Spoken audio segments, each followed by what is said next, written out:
You ask Tiger to solve. This deals with linear equations with one unknown. The final result is b equals -1/4. Let's solve it step by step. Group all m terms on the left side of the equation. Add 13b to both sides. Group like terms. Simplify the arithmetic. Group like terms. Simplify the arithmetic.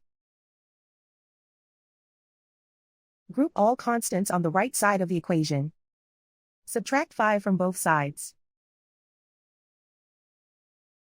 Simplify the arithmetic.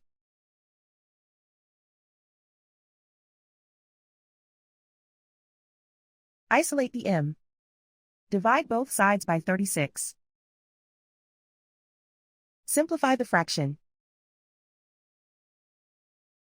Find the greatest common factor of the numerator and denominator. Factor out and cancel the greatest common factor. And so the final result is b equals -1/4.